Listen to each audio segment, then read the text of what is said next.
السلام علیکم اسٹوڈنٹس، کیسے ہیں آپ سب؟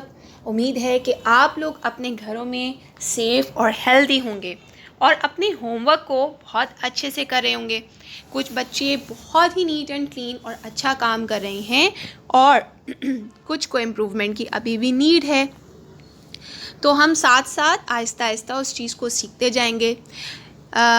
جیسا کہ آپ کو پتہ ہے کہ یہ ویک اسلامیات اور ویلیو ایجوکیشن کا ہے، تو آج میں آپ کی ٹیچر مس مبشرہ اسلامیات کا ایک دوسرا یونٹ جو ہے وہ پڑھاؤں گی، اور وہ دوسرا یونٹ ہے کلمہ شہادت۔ کلمہ شہادت پڑھنے سے پہلے مجھے سب سے پہلے تو یہ پوچھنا ہے کہ آپ سب نے تیسرا کلمہ یاد کیا؟ شاباش، اور جنہوں نے نہیں یاد کیا اس کو اچھے سے یاد کر لیں۔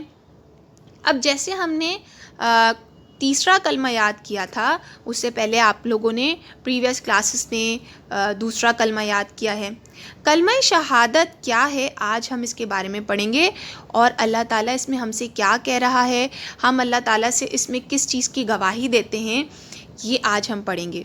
کیا آپ کو پتہ ہے کہ ایک انسان جب مسلمان ہوتا ہے تو وہ کلمہ شہادت پڑھتا ہے، یعنی کہ وہ گواہی دیتا ہے کہ وہ اللہ تعالیٰ کو مانتا ہے، اللہ تعالیٰ کو ہی صرف اپنا خالق اور مالک مانتا ہے، اور اس کے علاوہ وہ اس بات کی شہادت بھی دیتا ہے، یعنی گواہی دیتا ہے کہ حضور اکرم صلی اللہ علیہ وآلہ وسلم اللہ تعالیٰ کے بندے اور رسول ہیں۔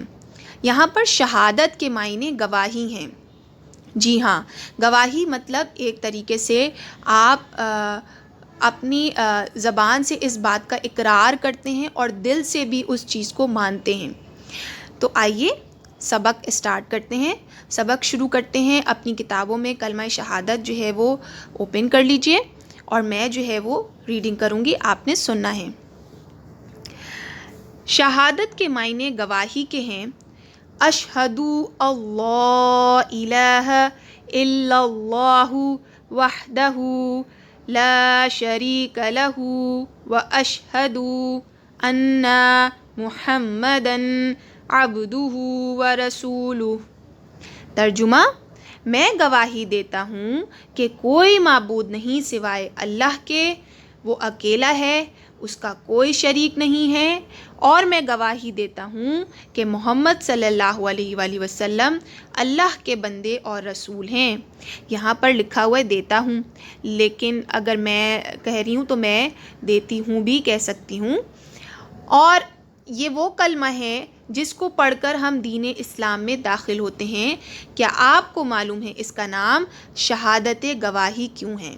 ابھی میں نے آپ کو پہلے بھی بتایا، تو آئیے کتاب میں بھی پڑھتے ہیں کیا لکھا ہے۔ اس ترجمے کے اندر یہ بتایا جا رہا ہے کہ انسان جب بھی دین اسلام میں داخل ہوتا ہے، انسان جب بھی اسلام قبول کرتا ہے، تو وہ گواہی دیتا ہے کہ اللہ تعالیٰ کے سوا کوئی معبود نہیں۔ معبود مطلب یعنی کہ اللہ تعالیٰ کے علاوہ کوئی بھی عبادت کے لائق نہیں ہے۔ معبود کا لفظ عبد سے نکلا ہے، ٹھیک ہے، معبود کا لفظ عبد سے نکلا ہے، اور اس کے مطلب ہیں کہ صرف اور صرف اللہ تعالیٰ ہی عبادت کے لائق ہے، صرف اللہ تعالیٰ کے آگے ہی ہمیں سجدہ کرنا چاہیے، اور کیونکہ وہ اکیلا ہے، اس کا کوئی شریک نہیں مطلب اللہ تعالیٰ کے جیسا کوئی بھی نہیں ہے، کوئی اس کا جو ہے وہ مقابلہ نہیں کر سکتا، اور میں گواہی دیتا ہوں کہ محمد صلی اللہ علیہ وآلہ وسلم اللہ کے بندے اور رسول ہیں۔ اب اس کلمے کو شہادت گواہی کیوں کہا جاتا ہے یہ دیکھتے ہیں۔ گواہی، اس کلمے کا نام گواہی والا کلمہ اس وجہ سے ہے کہ اس میں دو باتوں کی گواہی دی جاتی ہے۔ اب وہ دو باتیں کون سے ہیں، ابھی ہم نے کلمے میں بھی پڑھی۔ آئیے ہم آپ کو بتاتے ہیں کہ گواہی کسے کہتے ہیں۔ گواہی اس بات کے بیان کرنے کو کہتے ہیں جو حقیقت میں بالکل سچی اور پکی بات ہو، جس کو ہم اچھی طرح سے جانتے ہوں۔ یعنی آپ کسی بھی بات کی ایسے ہی گواہی نہیں دے دیتے، آپ اس بات کی شہادت دیتے ہیں، آپ اس کی بات کی گواہی دیتے ہیں جس کو آپ دل سے مانتے ہیں، یا اس بات کی جو کہ آپ نے جس میں کوئی شک نہ ہو، ٹھیک ہے، یا آپ جب تک اس بات کی گواہی نہیں دے سکتے جس کے بارے میں آپ کو علم نہ ہو۔ تو الحمدللہ ہم سب مسلمان ہیں اور ہمیں اس بات کا علم ہے کہ اللہ تعالیٰ ہمارا خالق ہے۔ آپ کو پتہ ہے دنیا میں ایسے بہت سارے لوگ ہیں جن کو معلوم ہوتے ہوئے بھی وہ اس بات کی گواہی نہیں دیتے۔ جی ہاں، تو ہمارے پاس جو ہم اس بات کی گواہی دے رہے ہیں اس کلمے کے اندر، الحمدللہ وہ حقیقی ہے۔ حقیقی مطلب اس میں حقیقت ہے، وہ سچی ہے۔ اس کلمے میں ہم اس پکی اور سچی بات کو بیان کرتے ہیں جو کائنات کی سب سے سچی بات ہے، یعنی کہ جس بات کی گواہی ہم دے رہے ہیں کہ اللہ تعالیٰ ہی عبادت کے لائق ہے اور محمد صلی اللہ علیہ وآلہ وسلم اللہ کے بندے اور رسول ہیں، یہ کائنات کی سب سے سچی بات ہے۔ مسلمان ہونے کے لیے اس سچی بات کو دل سے ماننا اور زبان سے اس کی گواہی دینا ضروری ہے۔ جبھی تو پیدا ہوتے ہی ہر بچے کے کان میں یہ سچی بات کہی جاتی ہے اور دن میں 5 مرتبہ ہر مسجد سے یہ سب سے سچی بات پکار پکار کر کہی جاتی ہے۔ یعنی کہ جب انسان پیدا ہوتا ہے اور جب بھی مسلمان گھرانے میں کیا ہوتا ہے کہ جب بھی بچہ پیدا ہوتا ہے تو اس کے کان میں اذان دی جاتی ہے اور اس بات کی گواہی دی جاتی ہے۔ آپ کو پتہ ہے جیسے کہ اذان کے اندر بھی یہ کلمات ہیں، اشہدو اللہ الہ الا اللہ و اشہدو ان محمدن عبدہ و رسولہ۔ ٹھیک ہے، تو یہاں پر اگر ہم دیکھیں تو یہ گواہی اذان میں بھی دی گئی ہے، جس میں ہم دونوں چیزوں کی گواہی دیتے ہیں کہ اللہ تعالیٰ ایک ہے، ہمارا خالق ہے، اور محمد صلی اللہ علیہ وآلہ وسلم اللہ تعالیٰ کے بندے اور رسول ہیں۔ تو مسجد میں یعنی کہ 5 بار اس بات کا اقرار کیا جاتا ہے تاکہ انسانوں کو، مسلمانوں کو اس بات کی یاد دہانی بار بار کرائی جائے۔ پہلی گواہی اس کلمے میں پہلے ہم کہتے ہیں اشہدو اللہ الہ الا اللہ وحدہ لا شریک لہ، میں گواہی دیتی ہوں کہ کوئی معبود نہیں سوائے اللہ تعالیٰ کے جو اکیلا ہے اور اس کا کوئی شریک نہیں۔ اس میں ہم اس سچی بات کی گواہی دیتے ہیں کہ صرف اکیلا اللہ ہی معبود ہے، صرف اللہ تعالیٰ ہی عبادت کے لائق ہے۔ کیا کوئی دنیا میں کوئی اور چیز ہے جس کی ہمیں عبادت کرنی چاہیے؟ اللہ تعالیٰ عبادت کے لائق کیوں ہیں؟ کیونکہ اللہ تعالیٰ نے اس پوری دنیا کو بنایا، اللہ تعالیٰ نے ہمیں پیدا کیا۔ جب ہم کوئی چیز بناتے ہیں یا ہم کوئی چیز جو ہے وہ کریٹ کرتے ہیں، کوئی بھی چیز بناتے ہیں تو ہم وہ چیز ہمارے انڈر کنٹرول آتی ہے، وہ چیز ہم اس کو جو ہے وہ کنٹرول کر رہے ہوتے ہیں۔ تو اسی طریقے سے چونکہ اللہ تعالیٰ نے ہمیں پیدا کیا ہے، اللہ تعالیٰ ہمارا خالق ہے، وہ ہمیں رزق دیتا ہے، وہ ہمیں زندہ کرتا ہے، وہ ہماری مشکلات میں ہمارے ساتھ ہوتا ہے، تو اسی لیے کوئی اور یہ چیز نہیں، کوئی اور شے ہو ہی نہیں سکتی جو اللہ تعالیٰ کے ساتھ جس کو ہم اللہ تعالیٰ کے ساتھ شریک ٹھہرائیں۔ اب چلتے ہیں معبود کے مطلب کیا ہیں، اس کو ہم پڑھتے ہیں۔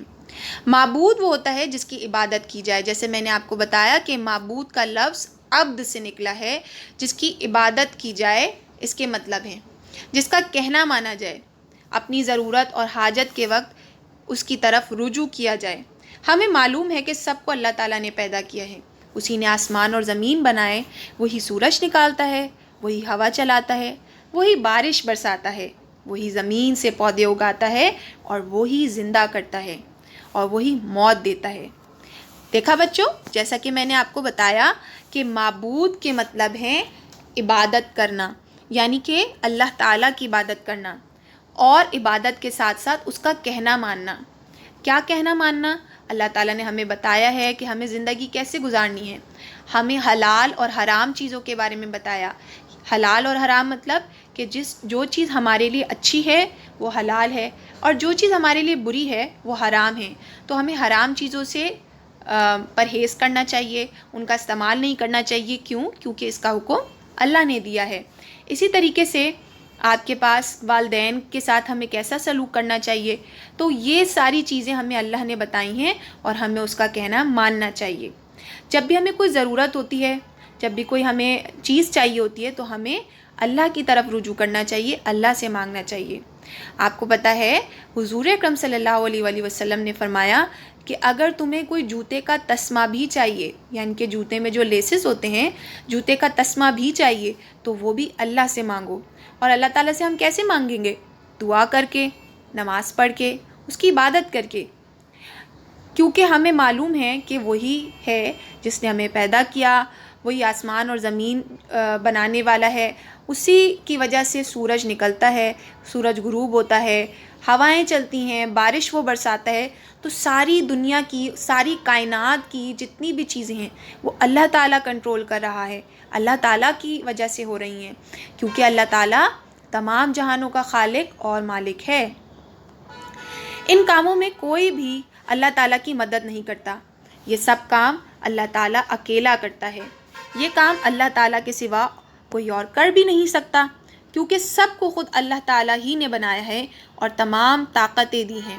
صرف اللہ تعالیٰ ہی ساری دنیا کا مالک و بادشاہ ہے، ہر چیز اسی نے بنائی ہے اور ہر چیز پر اسی کا حکم چل رہا ہے۔ سبحان اللہ۔ اب دیکھیں کہ اللہ تعالیٰ کی ان کاموں میں کوئی بھی مدد نہیں کرتا، حالانکہ اللہ تعالیٰ نے اتنے فرشتے بنائے، جنات بنائے، انسان بنائے، اور اللہ تعالیٰ کو ہماری عبادت کی ضرورت نہیں ہے، ہمیں اللہ تعالیٰ کی ضرورت ہے، تبھی ہمیں عبادت کرنی چاہیے۔ تو ان تمام کاموں میں کیونکہ اللہ تعالیٰ کسی کی مدد نہیں لے رہا، وہ سارے کام اکیلا کرتا ہے، اس کو کسی کی ضرورت نہیں ہے، نہ ہی اس کا کوئی بیٹا ہے، نہ ہی وہ کسی کا باپ ہے، نہ ہی اس کی کوئی اولاد ہے، اور نہ ہی وہ سوتا ہے۔ تو رب ہے ہمارا جو کہ پوری دنیا میں جتنے موجود لوگ ہیں ان کی ہر بات کو سنتا ہے اور ہمیں ان مشکلات سے نکالتا ہے جن میں ہم ہوں۔ اسی طریقے سے وہ یہ کیسے کر سکتا ہے؟ کیونکہ تمام طاقتیں اللہ کے پاس ہیں، اگر وہ کسی کو طاقت دیتا بھی ہے تو وہ بھی صرف اللہ تعالیٰ کی وجہ سے ہے۔ اچھا، اب دوسرے پیج پہ آتے ہیں۔ سب اسی کے بندے اور غلام ہیں،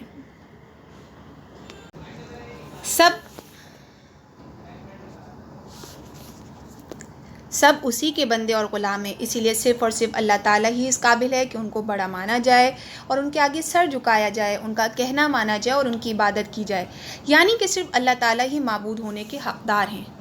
اس حقیقت اور سچی بات کو ہم مانتے ہیں اور اس کی گواہی دیتے ہیں کہ صرف اللہ تعالیٰ ہی اکیلا اور اصلی معبود ہے۔ معبود ہی کے لفظ سے عبادت کا لفظ نکلا ہے، جس کے معنی معبود کی بندگی کرنا یا کہنا ماننا ہے۔ جب ہم پہلی گواہی دیتے ہیں اور ہر بات میں اللہ تعالیٰ کا کہنا مانتے ہیں تو ہمارا کام اللہ تعالیٰ کی عبادت ہو جاتا ہے۔ مثلاً ہمارا سونا بھی عبادت ہو سکتا ہے اگر ہم باقی باتوں میں اللہ تعالیٰ کا کہنا مانیں۔ یہ اس لیے کہ سونے سے ہم جسم کو آرام پہنچاتے ہیں جو اللہ نے ہمیں دیا ہے۔ سبحان اللہ۔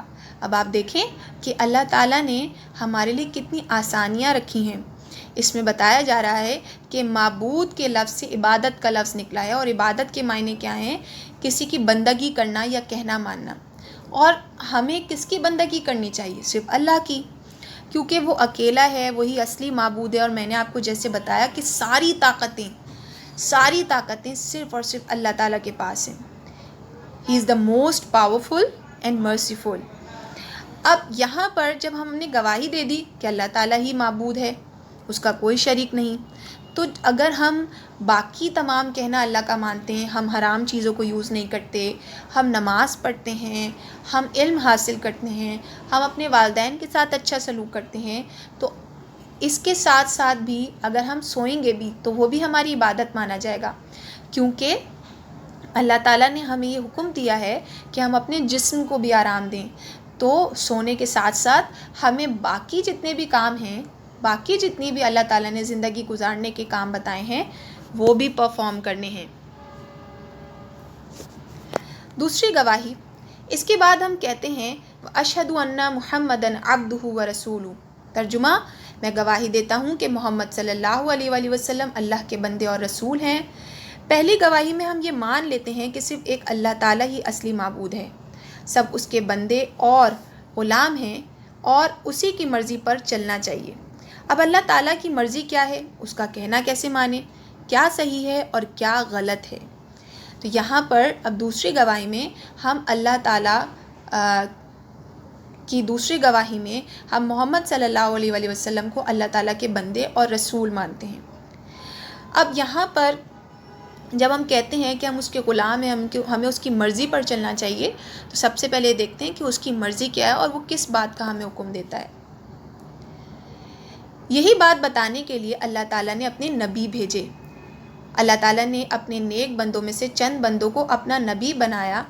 نبی بنانے کے لیے اللہ تعالیٰ اپنے نیک بندوں میں سے چند بندوں کو اپنا نبی بنانے کے لیے چن لیتے تھے اور ان تک اپنے فرشتوں کے ذریعے اپنا پیغام پہنچاتے تھے۔ پھر نبی تمام انسانوں کو اللہ تعالیٰ کا پیغام پہنچاتے تھے۔ کچھ نبیوں پر اللہ تعالیٰ نے کتاب بھی نازل فرمائی، ایسے نبی کو رسول کہا جاتا ہے۔ اب یہاں پہ بتایا جا رہا ہے کہ ہم کیا کہنا مانیں اور کیا نہ کہنا مانیں، اس بات کا ذکر اللہ تعالیٰ نے ہمیں بتا دیا ہے۔ کیسے بتایا؟ اللہ تعالیٰ نے اپنے نبی بھیجے، اپنے پیغمبر بھیجے۔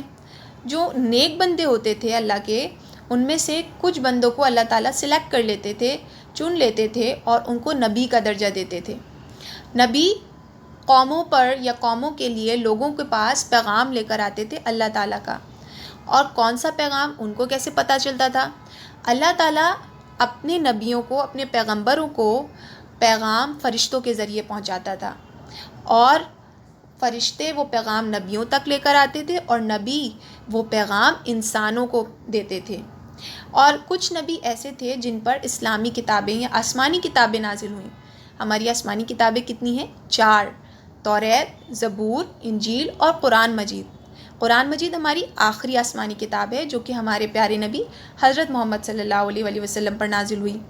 تو جن نبیوں پر آسمانی کتابیں نازل ہوئیں ان نبیوں کو رسول کہا جاتا ہے۔ نبی انسان اور اللہ تعالیٰ کے نیک بندے ہوتے تھے۔ وہ سچے اور گناہوں سے پاک تھے اور اللہ تعالیٰ کی باتیں اللہ تعالیٰ کے بندوں تک ٹھیک ٹھیک پہنچاتے تھے۔ تو نبی جو نبی تھے وہ اللہ تعالیٰ کے پیغام کو لوگوں تک پہنچاتے تھے تاکہ لوگ اس پر عمل کریں، لیکن سارے لوگ نہیں مانتے تھے، اور جو لوگ نہیں مانتے تھے اللہ تعالیٰ قیامت کے دن ان کو سزا دے گا اور ان کو بتائے گا کہ یہی حقیقت تھی، یہ گواہی جو تم دیتے تھے یا یہ گواہی جو تم نہیں مانتے تھے یہی حقیقت ہے۔ جب ہم کہتے ہیں واشہدو ان محمدً عبدہ ورسولہ، تو ہم ایک حقیقی اور سچی بات بیان کرتے ہیں کہ ہمارے پیارے نبی حضرت محمد صلی اللہ علیہ وآلہ وسلم اللہ تعالیٰ کے بندے اور اللہ تعالیٰ کے رسول ہیں۔ آپ صلی اللہ علیہ وآلہ وسلم دنیا والوں کو ان کے اصلی معبود اللہ تعالیٰ کی مرضی بتانے آئے تھے۔ آپ صلی اللہ علیہ وآلہ وسلم نے سب انسانوں کو اللہ تعالیٰ کا پیغام سنایا، اللہ تعالیٰ کے حکم پر چل کر دکھایا اور زندگی گزارنے کا ٹھیک ٹھیک طریقہ بتایا۔ اب یہاں پر کیا بتایا جا رہا ہے کہ جب ہم گواہی دیتے ہیں کہ دوسری گواہی حضرت محمد صلی اللہ علیہ وآلہ وسلم اللہ کے بندے اور اس کے رسول ہیں، تو آپ صلی اللہ علیہ وآلہ وسلم ہی تھے جنہوں نے بتایا کہ دنیا کا اصلی معبود صرف اور صرف اللہ تعالیٰ ہے، اور آپ صلی اللہ علیہ وآلہ وسلم نے تمام انسانوں کو اللہ کا پیغام دیا اور اللہ تعالیٰ کے حکم پر چل کر بھی دکھایا، یعنی کہ خود بھی عمل کرتے تھے اور لوگوں کو بھی اس کی تاکید کرتے تھے کہ یہی زندگی گزارنے کا ایک بہترین طریقہ ہے۔ ان دونوں سچی اور پکی باتوں کی گواہی دینے سے انسان مسلمان ہو جاتا ہے، یعنی انسان جب یہ کلمہ شہادت پڑھتا ہے اور گواہی دیتا ہے دل اور زبان دونوں سے، یعنی دل سے بھی مانتا ہو اور زبان سے بھی اقرار کرتا ہو، تو وہ آپ کے پاس مسلمان ہو جاتا ہے۔ ہم بھی ان سچی باتوں کو جانتے ہیں اور گواہی دیتے ہیں کہ صرف اللہ تعالیٰ مالک ہے، سب کچھ دینے اور سب کچھ کرنے والا ہے۔ ہم صرف اسی کا کہنا مانیں گے، اور محمد صلی اللہ علیہ وآلہ وسلم اللہ تعالیٰ کے سچے رسول ہیں جو ہم کو اللہ تعالیٰ کا پیغام دینے آئے تھے۔ اب ہم صرف اللہ تعالیٰ کی اطاعت کریں گے اور اس طریقے پر عمل کریں گے جو پیارے نبی صلی اللہ علیہ وآلہ وسلم نے بتایا اور خود کر کے دکھایا۔ تو بچوں، یہاں پر آپ کو بتایا جا رہا ہے کہ ہمیں اللہ تعالیٰ کی اطاعت کرنی چاہیے۔ اطاعت کے مطلب کیا ہے؟ یعنی اس کا حکم ماننا چاہیے۔ اللہ تعالیٰ نے ہمیں سب کچھ جو ہے وہ دیا ہے، وہ ہمیں اپنی نعمتیں دیتا ہے، وہ ہمیں رزق دیتا ہے، وہ ہمیں صحت دیتا ہے، اس نے ہمیں دنیا کی نعمتوں سے نوازا ہے۔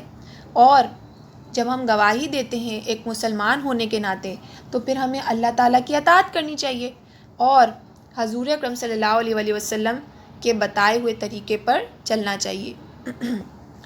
تو بھائی بچوں، آج کا سبق یہاں ختم ہوتا ہے۔ امید ہے آپ نے بہت اچھے سے سنا ہوگا اور کام کو بہت اچھے سے کاپی میں کرنا ہے اور صاف ستھرے طریقے سے کرنا ہے، اب انشاءاللہ تعالیٰ اگلے ہفتے کسی اور ٹاپک، کسی اور سبق اور عنوان کے ساتھ آئیں گے. تب تک کے لیے اپنا خیال رکھیے گا. اللہ حافظ.